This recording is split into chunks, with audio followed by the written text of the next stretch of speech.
Hello everyone, मैं doctor Pragati Saxena और आप अपने YouTube channel Pragati's home science study lab पे हैं। एमए फोर्थ सेमेस्टर आपका जो सेकंड पेपर है हाउसिंग फाइनेंस एंड कंस्ट्रक्शन, आज हम इसके बारे में डिस्कशन करेंगे कि कौन कौन से इम्पोर्टेंट टॉपिक इसमें बन सकते हैं। जहाँ तक मुझे लगता है वो आपको मिल सकता है कि आवाज से क्या तात्पर्य है और इसको प्रभावित करने वाले या इसको बनाते समय प्रभावित करने वाले कारक क्या हो सकते हैं या इसकी क्या आवश्यकताएं हैं आवाज की। ठीक है, तो ये क्वेश्चन एक आपको मिल सकता है। तो अगर हम आवास की बात करें तो आवास क्या है? जहां पर व्यक्ति अपने परिवार के साथ सुरक्षित रहता है, उस स्थान को हम आवास कहते हैं, जहां वो अपनी दैनिक आवश्यकताओं को पूर्ण करता है, भोजन संबंधी, आराम संबंधी, ठीक है, पारिवारिक जीवन निर्वाह संबंधी जो आवश्यकताएं हैं उसकी उनको निर्वाह करता है। ठीक है, तो वो स्थान जहाँ पे वो अपने परिवार के साथ रह रहा है उसको हम आवास कहेंगे। अब इसकी क्या आवश्यकता हुई व्यक्ति को? तो सबसे पहली बात की सुरक्षा। ठीक है, आवास की क्यों आवश्यकता होती है? हमें सुरक्षित रहने के लिए हमको कोई एक जगह चाहिए होती है जहां हम सुरक्षित फील करें, तो वो हमारे लिए क्या होता है? हमारा आवास। नेक्स्ट जो होता है कि हमें दिन भर काम के बाद एक जगह ऐसी चाहिए होती है जहां हम आराम कर सकें, तो फिर से हम कहेंगे वो हमारा घर होता है, हमारा आवास होता है। हमारी प्राइवेसी को मेंटेन रखने का काम कौन करता है? हमारा आवास करता है। घर जो है वो एक तरीके से हमको सुविधाएं देता है खाना बनाने की। भाई किचन होता है, वॉशरूम होता है, रेस्ट रूम होते हैं, तो ये सारी सुविधाएं हमको कहाँ मिलती है? हमारे आवास में।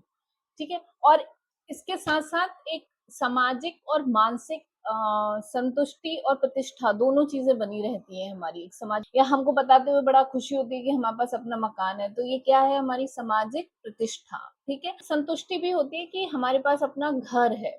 ठीक है, साथ ही साथ आपका इकोनॉमिक स्टेटस को भी स्ट्रॉन्ग करता है आपका घर। ये एक शो करता है कि आपके पास ये एक अचल संपत्ति है घर, तो आपका इकोनॉमिक स्टैंडर्ड भी ये शो करता है। ठीक है, तो ये इसकी आवश्यकताएं हो गई। अब जो इसमें और जो क्वेश्चन बन सकता है वो आपका बन सकता है कि एक हाउस प्लान करते समय हमें किन किन चीजों का ध्यान में रखना चाहिए, कौन कौन से ऐसे सिद्धांत हैं जिनका हमको ध्यान में रखना चाहिए जब हम कोई भी हाउस की प्लानिंग करते हैं। तो इसमें आप अगर सर्च करोगे, गूगल पे सर्च करोगे या आपके पास अगर बुक है तो बुक में देखोगे तो कई सारे हेडिंग्स आपको इसमें मिलेंगे। तो मैं रैपिडली यहाँ पे आपको कुछ हेडिंग्स यहाँ डिस्कस कर लेती हूँ, बाकी आप सर्च करके देख सकते हो।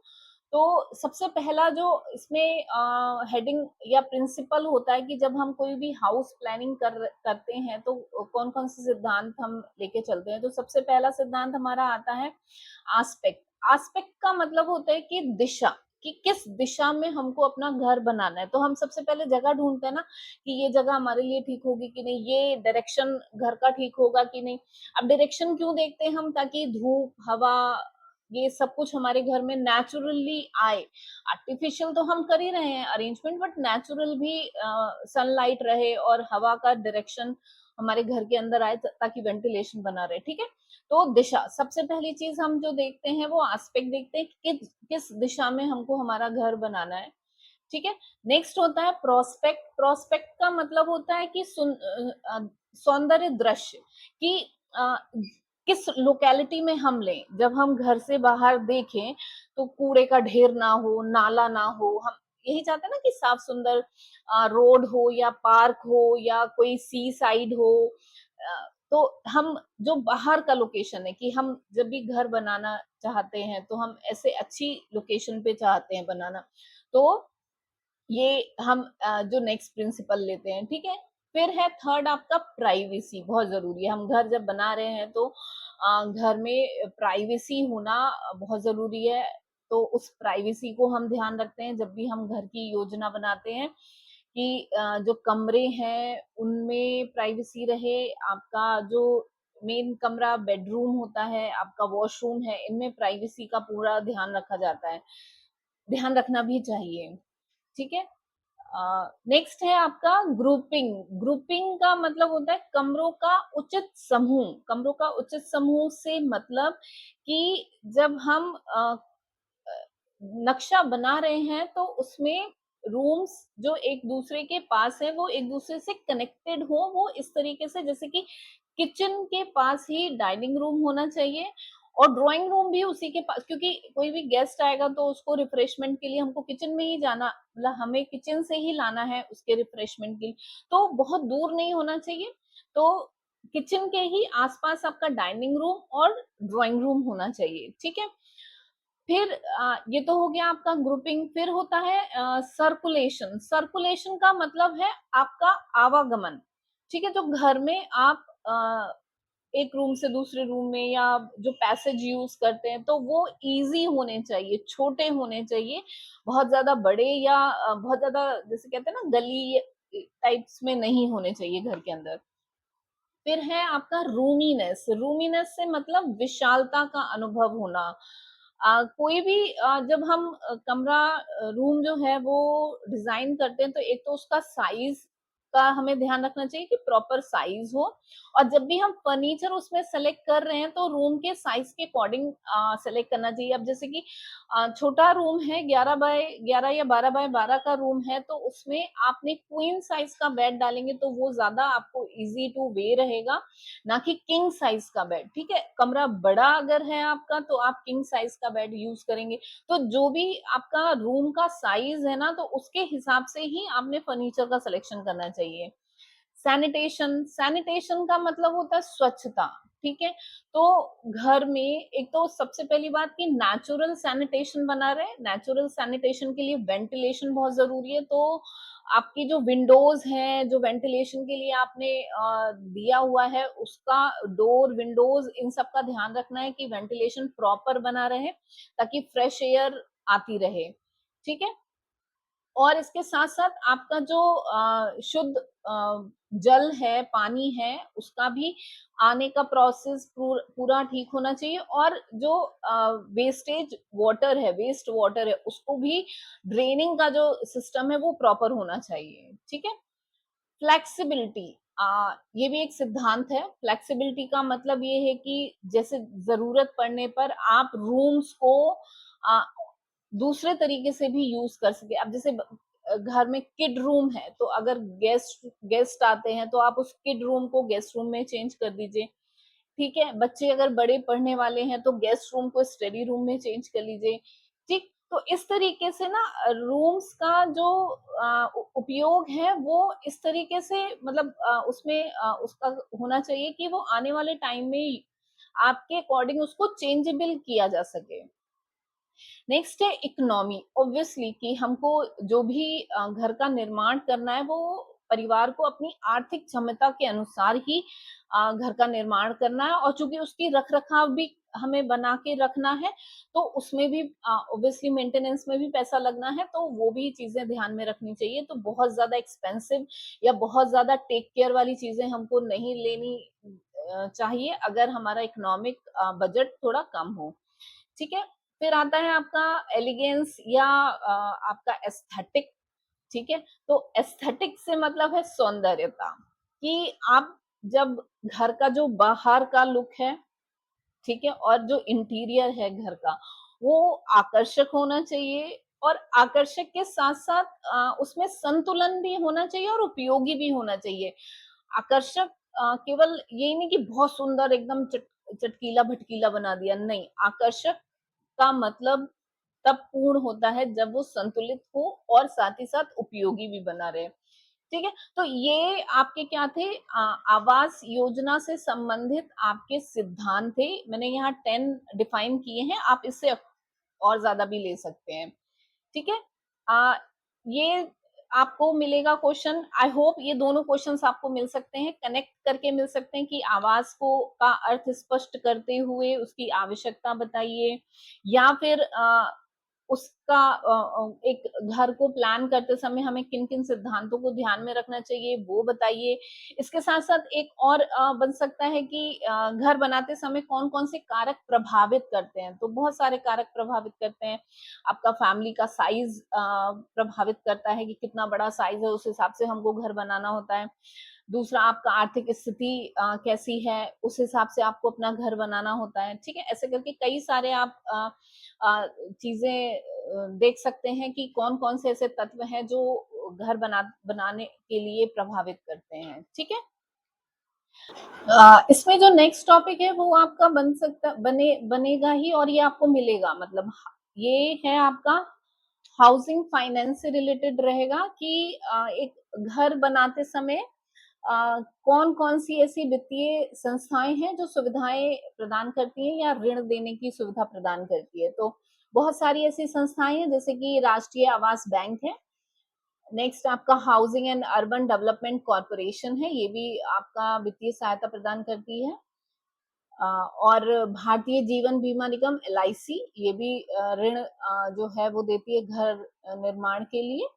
फिर कई सारे कमर्शियल बैंक्स जैसे कि एसबीआई, पीएनबी, आपका बैंक ऑफ बड़ौदा, ये सभी जो है वो होम लोन्स की सुविधाएं देते हैं। इसके अलावा हाउसिंग फाइनेंस कंपनीज हैं बहुत सारी, जैसे एचडीएफसी लिमिटेड है होम लोन, ठीक। एलआईसी हाउसिंग फाइनेंस अलग से भी है, ठीक है। पीएमबी हाउसिंग फाइनेंस अलग से भी है, तो ये भी जो है फाइनेंसिंग कंपनीज हैं जो कि होम लोन की सुविधाएं देती हैं। इसके अलावा सहकारी बैंक हैं, अ, सहकारी आवासीय समितियां हैं जो कि ऋण कम दरों पे, मतलब कम दरों पे ये ऋण देने का प्रावधान रखती हैं। इसके अलावा राष्ट्रीय आवासीय योजना से मतलब जो प्रधानमंत्री आवास योजना है वो भी इसके अंतर्गत आएगी आपकी। तो इन सब के बारे में आप थोड़ा-थोड़ा समझ लीजिएगा, पढ़ लीजिएगा, ठीक है। एक क्वेश्चन और इसमें बन सकता है, वो बन सकता है कि घर निर्माण की जो लागत होती है, उसको कौन-कौन से तत्व प्रभावित कर सकते हैं। तो इसकी कई सारी हेडिंग्स हैं, आप वो बहुत अच्छे से तैयार कर लीजिएगा।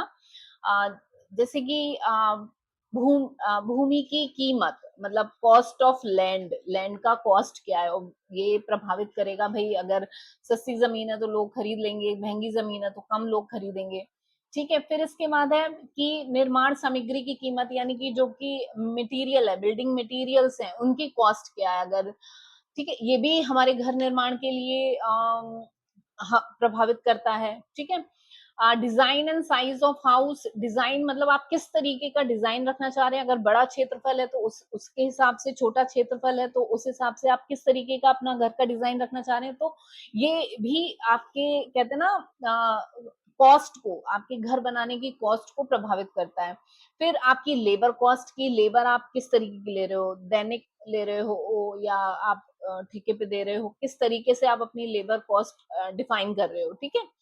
फिर आपका लोकेशन, कि आपने जगह कहाँ ली है, कि आउटर में ली है, कि मिड में ली है, कि शहर में ली है, कि गांव में ली है, कि पहाड़ी क्षेत्रों पे ली है।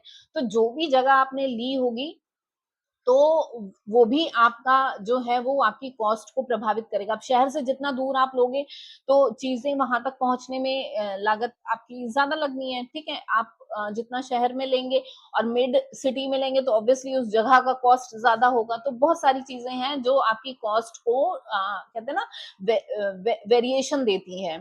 फिर नेक्स्ट आपका जो बनता है वो निर्माण की गुणवत्ता, कि आप क्वालिटी कौन सी यूज कर रहे हैं, आप ब्रांड यूज कर रहे हैं कि आप लोकल मटेरियल यूज कर रहे हैं, तो ये भी आपकी कॉस्ट, आपके घर की कॉस्ट को प्रभावित करेगा। इसके बाद है सरकारी नियम और कर, ठीक है, जितने भी गवर्नमेंट रूल्स एंड टैक्सेस हैं ये आपको पे करने हैं, तो ये भी आपकी कॉस्ट को अफेक्ट करेंगे, जीएसटी, ठीक है। इसके अलावा तकनीकी और उपकरण की आधुनिक मशीनों के साथ अपना घर बना रहे हो, ठीक है, या ट्रेडिशनल तरीके से आप अपना घर बना रहे हो, तो उस हिसाब से भी आपकी जो लागत है ना उस पे प्रभाव पड़ेगा। फिर टाइम ड्यूरेशन, की जितना टाइम बढ़ता चला जाएगा उतनी ही लागत भी आपकी बढ़ती जाएगी, क्योंकि मजदूरी भी उतनी बढ़ेगी आपकी, ठीक है। फिर इसके बाद है कि मार्केट की स्थिति की कभी मंदा होता है मार्केट तो कभी महंगा हो जाता है। तो ये भी चीजें, जैसे अब पेट्रोल इस समय महंगा है, तो जो भी चीजें आएंगी जाएंगी, ट्रांसपोर्टेशन में आपका पैसा ज्यादा लगना है, ठीक है।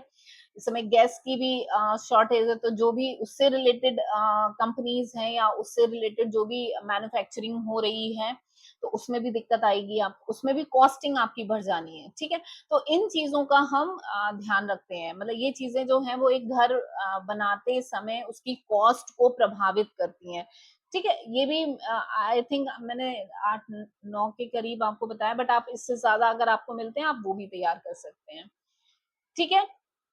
इसके बाद जो एक क्वेश्चन आपको फिर मैं कहूंगी कि मिलना ही मिलना है, वो इंटीरियर डिजाइनिंग से मिलना ही मिलना है। अब वो किसी भी तरीके से आपसे पूछा जा सकता है, तो यही मीनिंग पूछा जाएगा कि इंटीरियर डिजाइन का मीनिंग क्या होता है। भवन को आंतरिक तौर पर और बाह्य तौर पर सुंदर बनाना, और सुंदरता के साथ साथ उसको आरामदायक, उपयोगी और कार्यात्मक भी बनाना है। मतलब इन चीजों का ध्यान में रखते हुए ही हम इंटीरियर डिजाइनिंग करते हैं। तो ये किसी भी तरीके से आपसे पूछा जा सकता है कि इंटीरियर डिजाइनिंग का अर्थ स्पष्ट करते हुए उसकी आवश्यकता बताइए, उसका महत्व बताइए। तो आवश्यकता और महत्व लगभग लगभग सेम सा ही रहना, थोड़ा सा शब्दों का हेर फेर रहना, वो आप उसको ध्यान लिखते समय ध्यान रखेंगे। कि अगर मैं बात करूं इम्पोर्टेंस की, कि इंटीरियर डिजाइनिंग की क्या इम्पोर्टेंस, सबसे पहला यही कि सुंदरता में वृद्धि करना, ठीक है। दूसरा, सुविधा और आरामदायक बनाना चीजों को, कमरों को, जगह को, ठीक है। फिर तो छोटे से छोटे स्थान को किस तरीके से उपयोगी बनाना, वो इंटीरियर डिजाइनिंग में हम सीखते हैं। मानसिक शांति देना, कि किस तरीके से हम अपने घर को आकर्षक बनाएं, इतना काम एंड कूल बनाएं कि जब हम थके हारे काम से घर में लौटे तो हमको सुकून मिले, ठीक है। तो वो मानसिक शांति हमको मिलना। फिर है कार्य क्षमता में वृद्धि। कार्य क्षमता में वृद्धि, अब जैसे कि हम बात करें कि इंटीरियर डिजाइनिंग में क्या करते हैं कि हर चीज जो होती है वो एक दूसरे से कनेक्टेड होती है। अब किचन है, जो आज के किचन है, मॉडर्न किचन हैं, वो कितने कहते हैं ना यूजफुल हो गए, कार्य क्षमता में वृद्धि हो गई है कि हर चीज एक सिस्टम, एक सेट तैयार है कि ये चीज यहाँ पे होगी, वो चीज वहां पे होगी, स्टोरेज यहाँ पे, कटलरी यहाँ पे, तो हर एक चीज का ना स्पेस है। तो उस स्पेस से क्या होता है कि हमको ज्यादा दिमाग नहीं लगाना पड़ता कि कौन सी चीज कहाँ है, कौन सी चीज कहाँ, हमको सेट होता है कि ये चीज यहाँ पे, तो यहाँ से निकाला और अपना काम किया, ठीक है। तो कार्य क्षमता में वृद्धि करता है कौन, इंटीरियर डिजाइनिंग।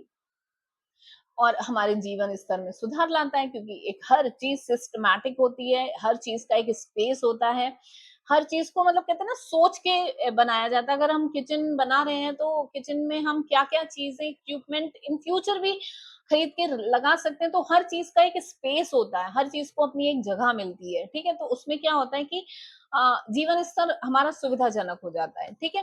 तो इंटीरियर डिजाइनिंग के साथ कई चीजें कोलैबोरेट की जा सकती हैं, जैसे कि इंटीरियर डिजाइनिंग आपने मीनिंग उसका बताया, उसकी नीड डिफाइन करी, ठीक है। उसके बाद उसको कोलैबोरेट किसके साथ किया जा सकता है, एलिमेंट्स ऑफ आर्ट है, प्रिंसिपल्स ऑफ डिजाइन हैं, ठीक है। इसके साथ कलर के साथ, कलर स्कीम के साथ इसको कोलैबोरेट किया जा सकता है। या फैक्टर अफेक्टिंग जो होता है कि इंटीरियर डिजाइनिंग को कौन कौन सी चीजें अफेक्ट करती हैं, कौन कौन से फैक्टर हैं जो अफेक्ट करते हैं इंटीरियर डिजाइनिंग को, तो वो भी आप देख सकते हैं इसमें, ठीक है। तो अगर हम बात करें एलिमेंट्स ऑफ आर्ट की, तो आपको पता होंगे कि एलिमेंट्स ऑफ आर्ट क्या है, कि बिंदु, मतलब डॉट है, लाइन है, शेप है, फॉर्म है, टेक्सचर है, स्पेस है, ये सारे क्या हैं, एलिमेंट्स ऑफ आर्ट है। तो इनके बारे में आप पढ़ लेना। प्रिंसिपल्स ऑफ डिजाइन, ये बहुत अच्छे से समझ लेना सारा, क्योंकि हो सकता है कि आपका इंटीरियर डिजाइनिंग कोई भी एक प्रिंसिपल के अकॉर्डिंग पूछा जा सकता है कि आंतरिक सज्जा किसे कहते हैं, और आंतरिक सज्जा में संतुलन आप किस तरीके से दर्शाएंगे, या संतुलन किस तरीके से प्रभावित करेगा आंतरिक सज्जा को। रिदम पूछा जा सकता है कि रिदम क्या होती है, कितने प्रकार की होती है, और ये इंटीरियर डिजाइनिंग में किस तरीके से आप इसको शो करेंगे। तो इस तरीके से जो डिजाइनिंग के प्रिंसिपल्स है ना, वो भी इससे कनेक्ट करके आपसे पूछा जा सकता है। फिर पूछा जा सकता है, अब कलर के बारे में भी इंटीरियर डिजाइनिंग को मिलाकर पूछा पूछा ही जाएगा। ये भी क्वेश्चन एक आपको कलर का मिल सकता है कैसे भी करके, ठीक है। तो कलर के लिए मेरा एक वीडियो है इससे पहले का, तो आप उस पे जाके कलर के बारे में उसमें सारा डिटेल में दिया हुआ है, तो वहां से आप उसको पढ़ लीजिएगा, ठीक है। वहां पे आपको पूरा मिल जाएगा कि कलर के डायमेंशंस आपको मिल जाएंगे, ह्यू, वैल्यू और क्रोमा, और साथ ही साथ आपको कलर स्कीम भी मिल जाएगी, कलर व्हील आपको मिल जाएगा, क्योंकि ये आपको समझना पड़ेगा कलर व्हील के अकॉर्डिंग कलर स्कीम को, क्योंकि इसी से रिलेटेड आपसे क्वेश्चन पूछे जाएंगे कि किस तरीके से कौन सी कलर स्कीम को किस तरीके से कहाँ यूज करना चाहिए इंटीरियर डिजाइनिंग में, ठीक है। तो ये कलर आप उस वीडियो में पढ़ लीजिएगा। बाकी एक क्वेश्चन और इंटीरियर डिजाइनिंग में बन सकता है कि इंटीरियर डिजाइनिंग में जो मटेरियल हम यूज करते हैं वो कौन कौन सा होता है, क्या होता है। तो आप घर बनाते समय और घर की साज सज्जा में जो भी मटेरियल यूज होता है, सीमेंट है आपका, टाइल्स है, फर्श के लिए, वॉल के लिए, जो भी कहते हैं ना मटेरियल्स हैं, आप उनके बारे में पढ़ लीजिएगा। ये तब पढ़िएगा जब आपके पास बाकी और क्वेश्चंस ना हो करने के लिए, तब आप ये कर सकते हैं, क्योंकि आप बहुत सारी चीजें बना बना के भी इसमें लिख लोगे, ठीक है। इसके बाद जो एक अच्छा क्वेश्चन आपको मिलेगा वो मिलेगा फर्नीचर से रिलेटेड कि जो फर्नीचर होता है वो क्या होता है, उसका क्या इंपॉर्टेंस है हमारे घर में, ठीक है। अ, इसको कितने आधार पर वर्गीकृत किया गया है, ये आप देखेंगे, ठीक है। और एक घर की साज सज्जा के लिए हमें किस तरीके का फर्नीचर लेना चाहिए, या कौन से ऐसे तत्व हैं जो घर की साज सज्जा में प्रयुक्त होने वाले फर्नीचरों पर प्रभाव डालते हैं, प्रभावित करने वाले कारक, तो ये भी आपसे पूछा जा सकता है। जो फर्नीचर है वो ऐसा होना चाहिए, आरामदायक हो, कंफर्टेबल हो, स्थान का सही और ज्यादा से ज्यादा उपयोग करने वाला हो, सुंदरता भी हो ऑब्वियसली उसमें, और कार्य क्षमता को भी बढ़ाता हो, ठीक है। और आपके कहते हैं ना स्टैंडर्ड ऑफ लिविंग को शो करता हो, ठीक है। तो ये तो इसकी हो गई महत्व कि ऐसा फर्नीचर होना चाहिए, ठीक है। वर्गीकरण की अगर हम बात करें कि फर्नीचर का जो वर्गीकरण किया गया है वो कई आधार पे किया गया है। सबसे पहला अकॉर्डिंग टू यूज, कि आपका यूज क्या है, जो व्यक्ति फर्नीचर खरीद रहा है उसका यूज क्या है, उसके आधार पर फर्नीचर लेना चाहिए, ठीक है। घरेलू फर्नीचर हो गया, ऑफिस का फर्नीचर हो गया, ठीक है, या किसी संस्था का फर्नीचर हो गया। अब घर के लिए अगर हम टेबल चेयर लेंगे तो हम उस हिसाब से लेंगे, और कॉलेज के लिए टेबल चेयर लेंगे या किसी संस्था के लिए टेबल चेयर लेंगे, तो उसके अकॉर्डिंग, तो हमारा जैसा यूज होगा ना उसके अकॉर्डिंग हमको फर्नीचर लेना होता है। नेक्स्ट जो आपका आधार है वो है अकॉर्डिंग टू मटेरियल, कि किस तरीके का मटेरियल आप यूज करना चाहते हैं। आप वुडन फर्नीचर यूज करना चाहते हैं, आप मेटल का फर्नीचर यूज करना चाहते हैं, आप प्लास्टिक फर्नीचर यूज करना चाहते हैं, तो ये अकॉर्डिंग टू मटेरियल पे आता है, ठीक है। नेक्स्ट है आपका अकॉर्डिंग टू स्ट्रक्चर, की यानी कि एक तो फिक्स्ड फर्नीचर हो गया, एक मूवेबल फर्नीचर हो गया, और एक आपका मॉड्यूलर फर्नीचर हो गया। तो ये हो गया आपका स्ट्रक्चर के आधार पर, ठीक है। और आपका अगर हम बात करें कि फर्नीचर को सेलेक्ट करते समय हमें किन किन चीजों को ध्यान में रखना चाहिए, तो सबसे पहली हमारी है आवश्यकता को ध्यान में रखना चाहिए। दूसरा स्पेस का हमको ध्यान रखना चाहिए कि जिस स्पेस में हम फर्नीचर लगाने वाले हैं तो वो स्पेस के अकॉर्डिंग आपका फर्नीचर हो। नेक्स्ट ड्यूरेबिलिटी होनी चाहिए फर्नीचर में, ठीक है। डिजाइन और एस्थेटिक लुक होना चाहिए आपके फर्नीचर का। कॉस्ट आपके अकॉर्डिंग होनी चाहिए, बजट अच्छा है तो आप अच्छा फर्नीचर, मतलब अच्छी लागत का फर्नीचर ले सकते हैं, और बजट कम है तो आप कम लागत का भी फर्नीचर अपने हिसाब से चुन सकते हैं। फिर मेंटेनेंस ऐसा हो कि हल्का, कम से कम मेंटेनेंस वाला फर्नीचर होना चाहिए, ज्यादा मेंटेनेंस वाले फर्नीचर में फिर दिक्कतें बढ़ जाती हैं। उपयोगी होना चाहिए कि आपने ऐसा फर्नीचर यूज करें कि जो यूजेबल हो, मतलब कहते हैं ना उपयोगी हो, यूटिलाइज उसको किया जा सके। यहाँ पे आई थिंक काफी टॉपिक मैंने कवर कर लिए हैं आपके सेकंड पेपर से रिलेटेड, तो इतना काफी रहेगा आपके लिए। आप इसको तैयार करिए। और आपका ये थर्ड लास्ट पेपर बचता है, वो है आपका history of traditional embroidery of India. देखो इसमें ना यूनिट्स आपकी 3 ही हैं, और ये पूरा का पूरा सिर्फ और सिर्फ एम्ब्रॉयडरी बेस्ड है। तो मैं आपको तरीका बताऊंगी कि कैसे आपने क्वेश्चंस को अटेम्प्ट करना और कैसे आंसर्स करने हैं, ताकि चूंकि इसमें मैटर बहुत कम है, बहुत कहते हैं ना बहुत समझ के थोड़ा क्लेवर तरीके से आपको ये पेपर देना पड़ेगा, ठीक है। तो मैटर आपके पास कम है, उसको आप किस तरीके से लिखें कि वो आपका स्कोरिंग रहे आपके लिए, ठीक है? तो इसमें सारी कढ़ाइयाँ आपने एक तो पढ़ लेनी है क्योंकि क्वेश्चंस ही उन्हीं पे बनने हैं सारे। तो सबसे पहला जो क्वेश्चन आपको जहाँ तक मुझे पूरी उम्मीद है मिलेगा ही मिलेगा, वो ये है कि भारत में पारंपरिक कढ़ाइयों का इतिहास क्या रहा? ठीक है? तो उसके बारे में आपने बताना है। तो ये आप 3 काल में इनको डिवाइड कर सकते हैं, प्राचीन काल, मध्यकाल और आधुनिक काल में, ठीक है? तो जो प्राचीन काल में आप जो दिखाएँगे वो वैदिक काल का दिखाएँगे कि उस समय जो सिंधु घाटी सभ्यता थी कि उस समय की जो कढ़ाइयाँ होती थी कपड़ों पे जो टाँके लगाए जाते थे वो जो होते थे ज्यादातर राजसी परिवारों में होता था। धार्मिक कार्यों में जो वस्त्र प्रयोग किए जाते थे उन्हीं पे सजावट की साज सज्जा की जाती थी, ठीक है?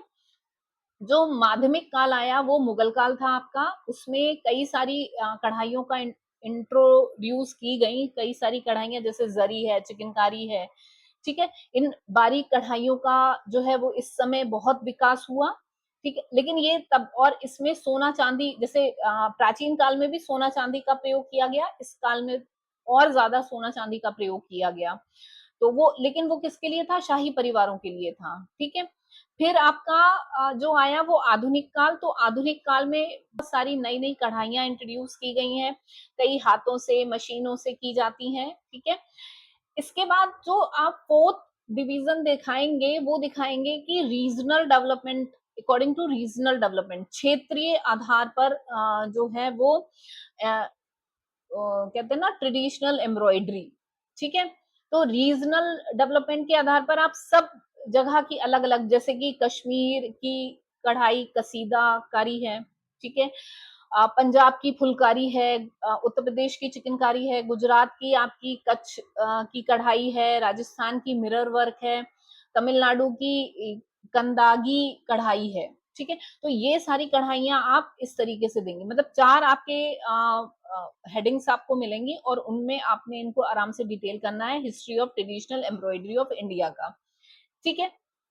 ये क्वेश्चन आपको मिलेगा तो आप ये बहुत आराम से बहुत लेंदी बनाकर लिख सकते हो क्योंकि इसमें सब कुछ आपने लिख देना है, थोड़ा थोड़ा थोड़ा थोड़ा करके ना सारा आप डिटेल दे दीजिएगा।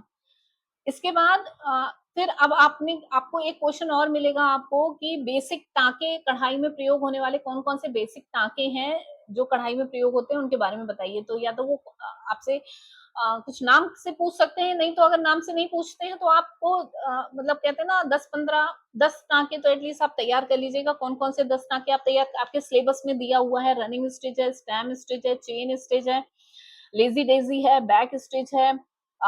इसके अलावा और मैं बता रही हूँ हेरिन बोन आप तैयार कर लीजिएगा, आप साटन स्टिच तैयार कर लीजिएगा क्योंकि ये कुछ कढ़ाइयाँ ऐसी हैं जो जितनी भी आपकी सिटीज से रिलेटेड कढ़ाइयाँ हैं, जो अभी मैंने नाम लिए हैं, जितने भी क्षेत्र से संबंधित जो कढ़ाइयाँ हैं, नाम लिए हैं, उनमें ये कहीं न कहीं प्रयोग में आती हैं। आपकी रनिंग स्टिच प्रयोग में आती है, आपकी लेज़ी डेज़ी प्रयोग में आती है, आपकी हेरन बोन प्रयोग में आती है, आपकी साटन स्टिच प्रयोग में आती है, ठीक है? स्टैम स्टिच है, चेन स्टिच है, ये सारी स्टिचेज़ ना यूज़ में आती हैं। तो आप ये सब अच्छे से पढ़ लीजिएगा क्योंकि ये एक तो इसमें काम आएगी आएगी आपको एक क्वेश्चन ये बेसिक स्टिच का मिलेगा ही मिलेगा और साथ ही साथ ये स्टिच जहां भी आप जो भी आप कढ़ाई का मैटर दोगे आपने उसमें लिखना ही लिखना है ये सब कुछ, ठीक है? तो ये आपने तैयार कर लेना है। इसके बाद जो पूछा जा सकता है, वो ये पूछा जा सकता है कि जो आपकी कढ़ाइयाँ हैं कि कहाँ-कहाँ की कौन-कौन सी कढ़ाइयाँ, तो उसमें जो इम्पोर्टेंट कढ़ाइयाँ हैं वो मैं आपको बता रही हूँ। एक तो आप कर्नाटक का की जो कसूती कढ़ाई है उसको बहुत अच्छे से पढ़ लीजिएगा। पंजाब की फुलकारी बहुत अच्छे से पढ़ लीजिएगा, इसके कितने प्रकार हैं ये बहुत अच्छे से देख लीजिएगा। सिंधी कढ़ाई आप देख लीजिएगा। उत्तर प्रदेश की चिकनकारी आप बहुत अच्छे से पढ़ लीजिएगा, कश्मीर की कसीदाकारी और पश्मीना, ये दोनों कश्मीर जम्मू कश्मीर की हैं कढ़ाइयाँ, ये दोनों आपने इनको देख लेना है अच्छे से। और आपकी कच्छ की जो गुजरात की कढ़ाई है, कच्छ काठीवार, वो आपने इसको पढ़ लेना है, ठीक है? अब इसमें क्या-क्या पढ़ना है? तो ये आप समझ लीजिए कि कैसे आपने इन क्वेश्चंस को बढ़ाना है, तो जितने भी कढ़ाई से रिलेटेड क्वेश्चंस आएंगे तो सबसे पहले तो आपने वो जगह के बारे में बताना है कि ये कढ़ाई कहाँ से संबंधित है, किस जगह से संबंधित है, किन लोगों से संबंधित है, ठीक है। उसके बाद इस कढ़ाई में किस तरीके के नमूनों का प्रयोग किया जाता है, मतलब जो भी ये कढ़ाइयां मैंने अभी नाम लिए हैं इनमें अलग अलग तरीके के नमूने, कहीं प्राकृतिक नमूने, कहीं फूल पत्ती, कहीं पशु पक्षी, कहीं धार्मिक चीजों का प्रयोग किया जाता है, ठीक है, कहीं मानव आकृतियों का प्रयोग किया जाता है। तो ये आपको पता होना चाहिए कि इन कढ़ाइयों में कौन कौन से नमूने कहाँ कहाँ प्रयोग में लाए जाते हैं, ठीक है। इसके साथ किस तरीके का कपड़ा इसमें प्रयोग में लाया जाता है, जो भी ये कढ़ाइयां की जा रही हैं, जैसे अब पश्मीना है, पश्मीना क्या होता है, वुलन कपड़ा होता है, शॉल होती है, स्टॉल होता है, ठीक है।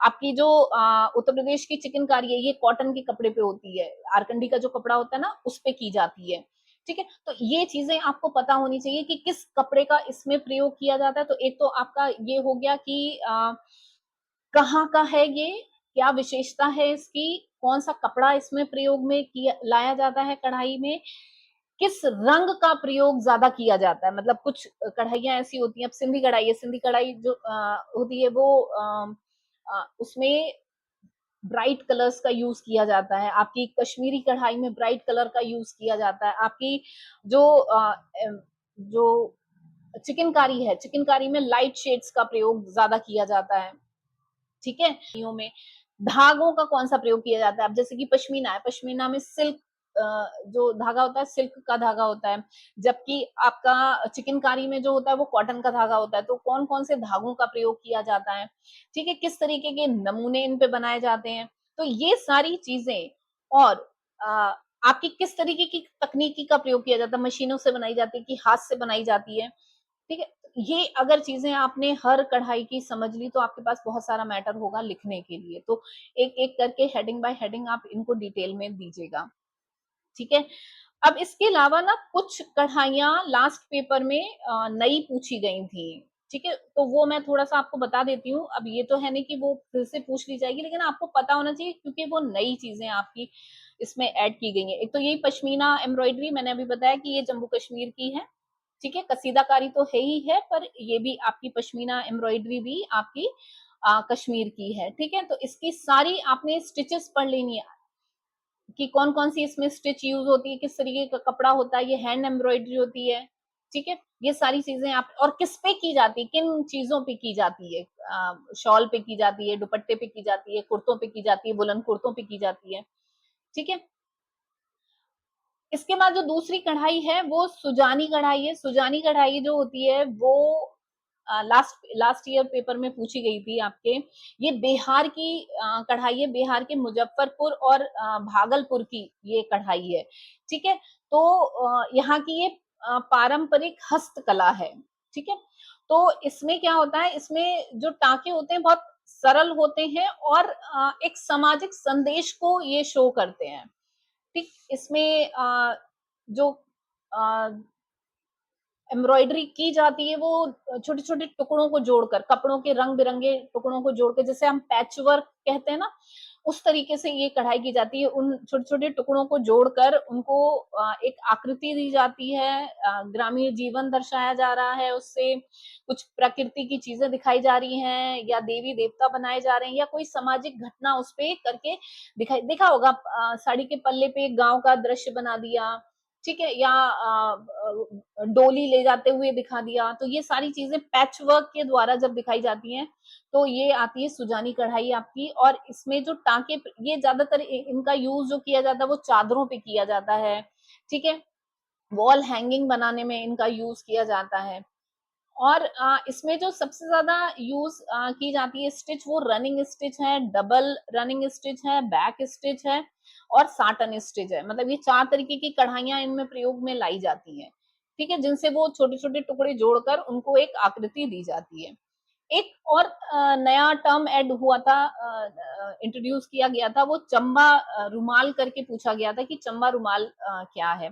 तो ये एक हिमाचल प्रदेश की ना पारंपरिक कढ़ाई है जो चंबा क्षेत्र में की जाती है, ठीक है। तो और इसमें क्या होता है कि सुंदर और बहुत ही चित्रात्मक चीज, मतलब कहते हैं ना डिजाइन का प्रयोग किया जाता है इसमें। और ये जो इसमें जो टाँके प्रयोग किए जाते हैं वो डबल साटन स्टिच की जाती है। डबल साटन से मतलब जैसा ऊपर दिख रहा है ना कपड़े के, सेम वैसे ही कपड़े के पीछे भी दिखता है। मतलब बिल्कुल नीट एंड क्लीन, जैसे सामने से है वैसे ही उसके बैक में भी है, इसलिए इसको दोहरी सुई कढ़ाई भी कहते हैं, ठीक है? तो और इसमें जो डिजाइन्स यूज किए जाते हैं वो धार्मिक हैं, सांस्कृतिक चीजों को शो किया जाता है। और वही दीवार पे सजाने के लिए कैनोपी बनती है, उपहार देने के लिए या संग्रहालय में रखने के लिए वस्तुओं को उसके लिए कपड़े बनाए जाते हैं, ठीक है। इसके बाद एक और पूछा गया था, वो है आपका रबारी कढ़ाई। रबारी कढ़ाई जो है वो गुजरात और राजस्थान में की जाती है। ये एक तरीके से कह लो ये वहां का जो रबारी जनजाति समूह है, उस समुदाय है, उसके द्वारा की जाती है, ठीक है। तो इसमें इस कढ़ाई में मोस्टली मिरर वर्क का ज्यादा प्रयोग किया जाता है, शीशे का काम होता है, चटकीले रंगों का प्रयोग किया जाता है और बहुत जटिल डिजाइन होते हैं, मतलब पशु पक्षी है, फूल है या एब्स्ट्रैक्ट डिजाइन है, ठीक है। ये भी हाथ से की जाने वाली कढ़ाई है और इसमें दुपट्टे हैं, साड़ी है, वॉल हैंगिंग है आपकी, और बैग्स हैं, कुशन कवर हैं, ये सब बनाए जाते हैं इसके द्वारा। एक और कढ़ाई लास्ट ईयर पूछी गई थी, वो पूछी गई थी, अच्छा इसमें कौन कौन सी स्टिचेस यूज होती हैं? इसमें आपकी रनिंग स्टिच है, चेन स्टिच है, साटन स्टिच है, हेरन बोन है और आपकी काउचिंग स्टिच है और मिरर वर्क है। देखो कुछ स्टिच मैंने पहले भी बोला ना, जो लगभग सब में यूज की ही जाती है, जैसे रनिंग स्टिच हो गई, आपकी चेन स्टिच हो गई, आपकी साटन स्टिच हो गई, आपकी हेरन बोन हो गई। ये 3-4 स्टिच ऐसी हैं जो सब में यूज होती है, तो एक बार आप इनको लर्न कर लेंगे तो ये सब में आप लिख सकते हैं, ठीक है। अच्छा, इसके बाद एक और जो नया चीज इंट्रोड्यूस हुई थी वो थी मोची भारत। अब मोची भारत क्या, देखो मोची का मतलब क्या है, जो मोची नाम दिया गया वो इसलिए दिया गया क्योंकि ये जो पहले कढ़ाई की जाती थी वो जूते बनाने वाले जो कारीगर होते थे ना, उनके द्वारा कढ़ाई ये की जाती थी, इसलिए इसको मोची भारत बोला गया। ये मोस्टली कढ़ाई गुजरात और राजस्थान में की जाती है और ये वहाँ की एक पारंपरिक कढ़ाई की शैली है। और इसमें, ठीक है, इसमें जो है आरी हुक जो कढ़ाई जानते हैं, वो आरी हुक स्टिच होती है, उसके द्वारा इस पे कढ़ाई की जाती है, ठीक है। बहुत बारीक, बहुत सुंदर कढ़ाई होती है। इसमें फूल, पत्तियां, पशु पक्षी, पारंपरिक आकृतियां बनाई जाती हैं।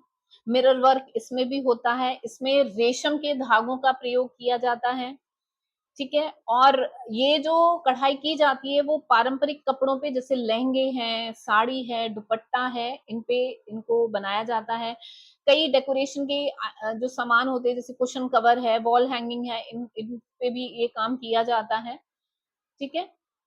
तो ये हो गया आपका कढ़ाइयाँ। अभी आपने बस 2-3 ही चीज़ें हैं जो बहुत अच्छे से समझ लेनी है कि हर कढ़ाई में कौन-कौन से टाँके प्रयोग में आ रहे हैं, किस तरीके का कपड़ा वो प्रयोग कर रहे हैं, किस तरीके के रंगों का प्रयोग किया जा रहा है, कौन से नमूने बनाए जा रहे हैं, ठीक है? और ये कहाँ से संबंधित है, मतलब किस क्षेत्र से संबंधित है, ये अगर आपने अच्छे से समझ लिया, अच्छे से समझना ही होगा, तभी आप इसको लिख पाएँगे। तो आई थिंक मेरा काम डन होता है, अब आपका काम शुरू होता है। अच्छे से लर्न करिए, लास्ट सेमेस्टर है आपका। इसको स्कोरिंग बना लीजिए अपने लिए, जितनी परसेंटेज आप गेन कर सकते हैं कर लीजिए, क्योंकि ये लास्ट इनिंग है आपकी। इसके बाद फिर आप फ्री हैं पीजी करके। नेक्स्ट वीडियो होपफुली मैं आपको दूंगी कि अब पीजी के बाद आप क्या करें। ओके, तो मिलते हैं नेक्स्ट वीडियो में। Till then bye bye.